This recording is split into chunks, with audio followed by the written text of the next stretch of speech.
Des DVD avec de la qualité de l'image de dingue et des bons bonus, alors il faut regarder DVD Extra le jeudi 20h30 sur Ciné Info et puis multidiffusé toute la semaine, histoire que vous rentrez bien dans votre crâne qu'il existe des bons DVD et des DVD catastrophiques. C'est pas parce qu'il y a marqué DVD que c'est forcément bien. Donc voilà, regardez l'émission.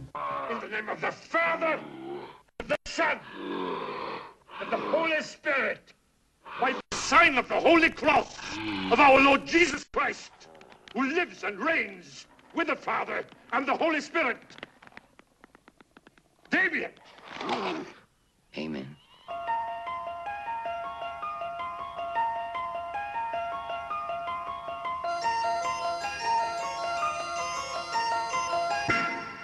Bonjour et bienvenue.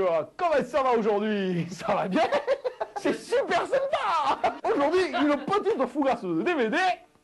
Bonjour et bienvenue dans ce DVD extra pour le moins désœuvré qui va vous prouver que plus souvent qu'on ne le croit, le cinéma est affaire de politique, de bassesse mercantile, de dogmes ridicules, voire de retournements de veste honteux. Preuve aussi que le DVD, en autorisant désormais diverses manipulations du matériau originel, en arrive parfois à détruire totalement le sens d'une œuvre au mépris de toute logique, sinon financière.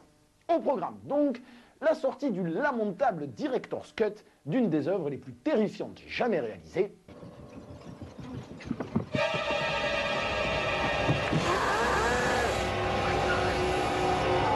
Une excellente mise en pratique d'un dogme 95 pour le moins prétentieux.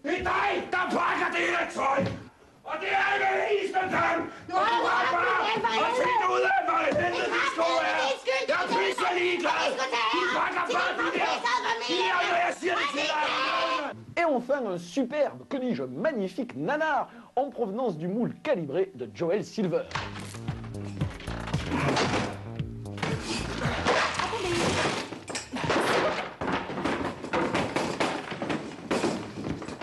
J'aimerais que les choses soient très claires. Je ne suis pas en colère. Je cache même pas ma joie. Vous voyez ce visage? C'est le visage du bonheur. Mais sans plus attendre, découvrons ensemble une œuvre fantastique majeure, sortie en 1973 et réalisée par l'autrefois brillant William Friedkin.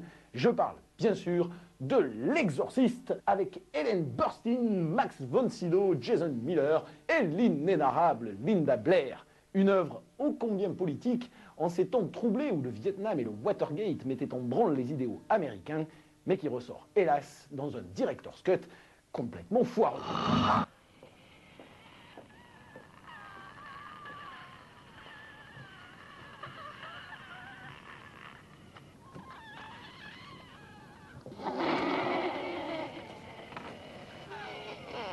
It wants no straps.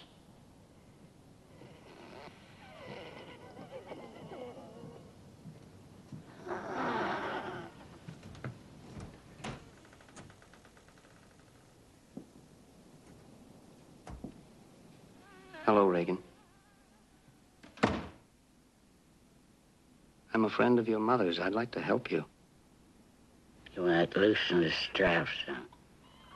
I'm afraid you might hurt yourself, Reagan. I'm not Reagan. I see.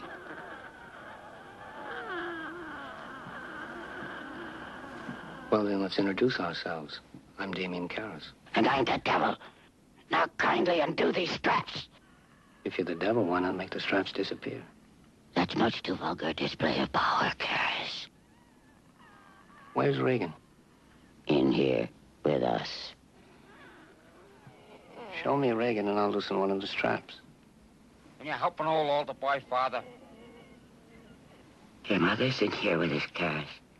Would you like to leave a message? I see that she gets it.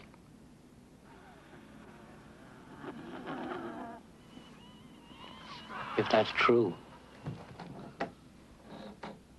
then you must know my mother's maiden name. What is it?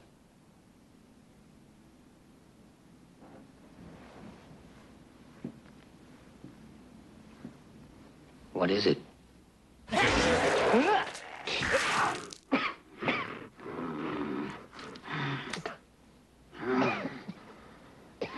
Bon, inutile de tergiverser pendant des heures, ce film c'est une merde. Bon, inutile de tergiverser pendant des heures, la version Director Scott de ce film anticlérical est un véritable travail de sape réalisé par William Friedkin lui-même. Un Friedkin qui a de toute évidence perdu dignité et intégrité, puisque dans le commentaire audio le plus insupportable jamais réalisé, il affirme avec une mauvaise foi qui frise le mépris, le contraire de ce qu'il a toujours dit sur son film. Pour preuve, essayez de retrouver les précédentes versions DVD de l'Exorciste et comparez les commentaires audio. Vous aurez alors une vague idée de ce qui reste l'un des plus beaux retournements de veste cinématographiques des 20 dernières années. Ajoutant des scènes inutiles à un film qui cherchait en permanence l'ambiguïté, la mise en perspective et la remise en cause de toute forme de croyances fantasmatiques, Friedkin transforme son film en œuvre consensuelle à la gloire de l'Église, où deux prêtres deviennent les croisés modernes d'une guerre sainte contre la raison. Dire qu'à l'origine, toute la force du film tenait sur le dilemme cornélien du père Carras, prêtre ayant perdu la foi, et d'une mère athée, confrontée à une vision théologique du monde. Mais tout cela a disparu avec le talent d'un metteur en scène autrefois provocateur, politique, mais surtout engagé, qui désormais ne s'intéresse qu'au chèque qu'il recevra à la fin d'un tournage. Vous savez ce qu'il vous reste à faire.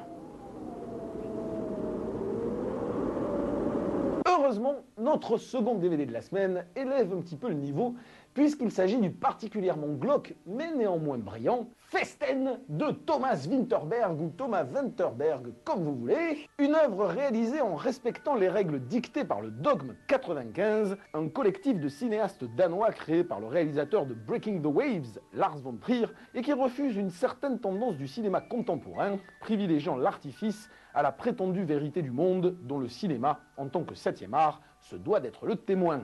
Ce qui se traduit par des impératifs, à la fois provoques et arrogants, comme l'obligation de tourner en lumière naturelle et caméra à l'épaule, de ne pas ajouter de musique originale, ou encore de refuser tout cinéma de genre. Forcément limité, le cinéaste signant le dogme opte donc pour une vision du cinéma qui se voudrait documentaire ou réaliste, et qui réussirait en même temps à appréhender quelques vérités universelles. Un objectif ambitieux qui, dans la majorité des cas, s'est soldé par des films au symbolisme lourd, à la mise en scène illisible et au discours d'une prétention insupportable.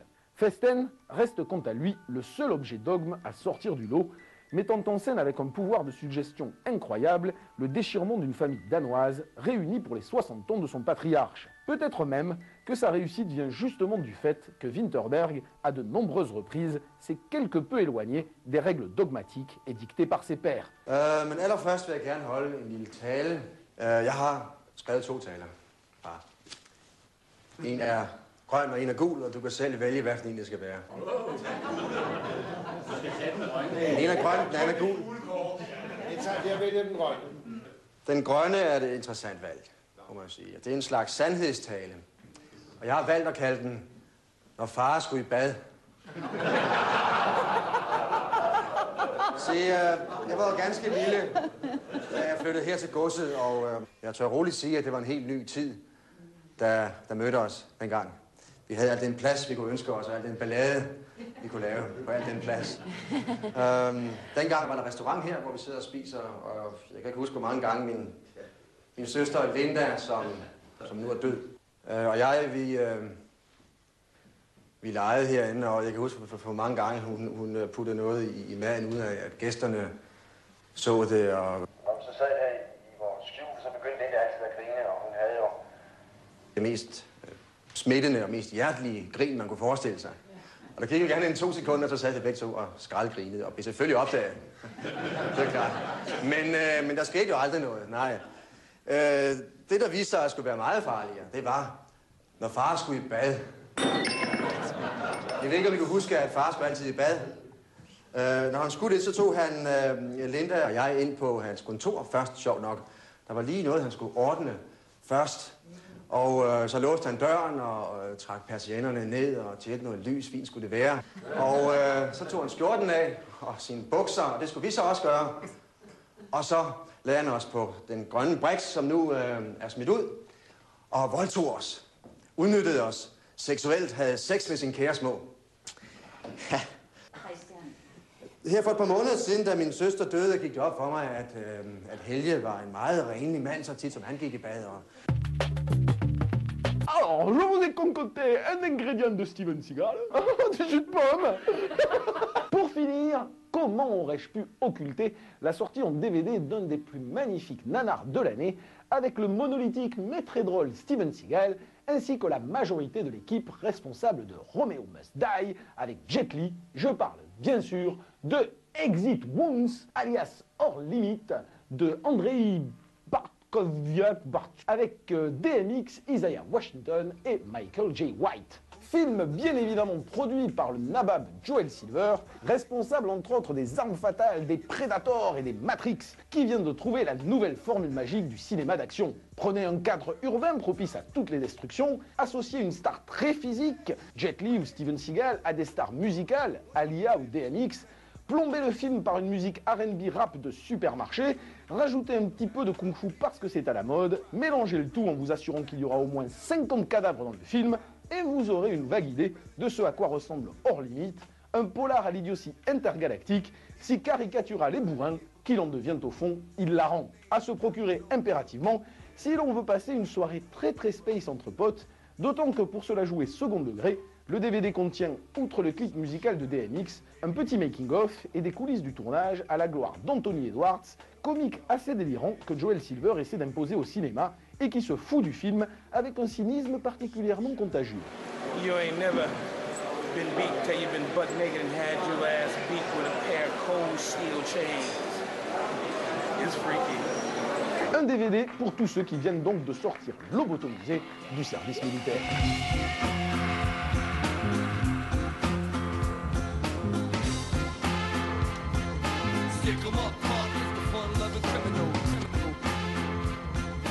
Je suis un aimant à merde.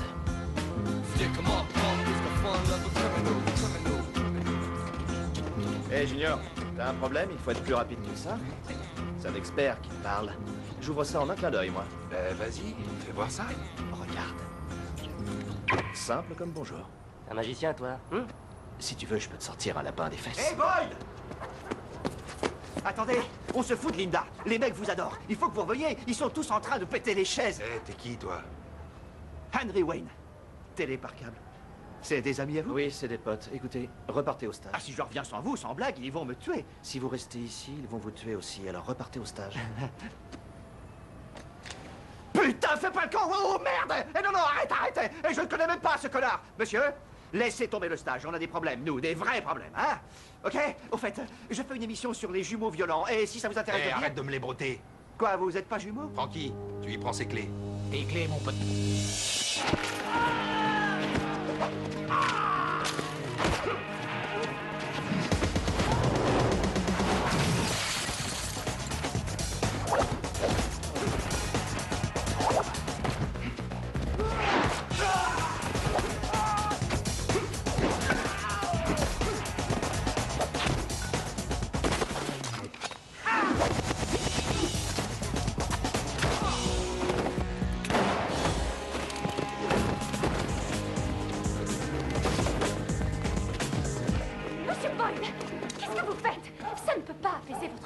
Non mais ça, on s'en branle. Tuez-les, c'est pourri. Ils voulaient nous plomber. Vous avez vu ça, hein? Il a pas fait de détails.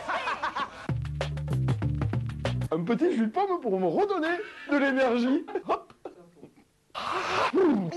C'est un jus de pomme. Un jus de pomme qui a au moins 20 ans d'âge. Voilà. DVD Extra, c'est terminé. Merci de m'avoir passé le DVD, mon petit gars. Rendez-vous donc la semaine prochaine, Ciné Info, jeudi 20h30, pour un nouveau numéro de l'émission qui ne vous dit pas tout ce qu'elle pense, mais qui n'en pense pas moins. Cela dit, avant de vous quitter, je vais quand même vous présenter des zones 1 absolument magnifiques.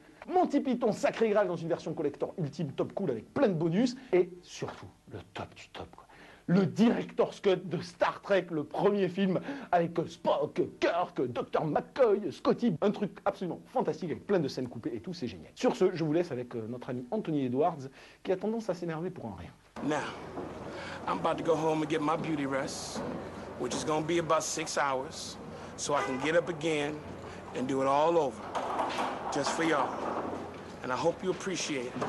I hope you do. That damn camera on my face.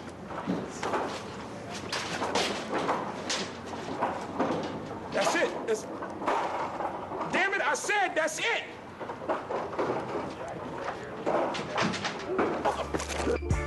Ain't no sunshine in this song. Only darkness every day. DVD Extra, première diffusion le jeudi à 20h30 et aussi le vendredi à minuit, le dimanche à 20h30 et le mercredi à 22h30.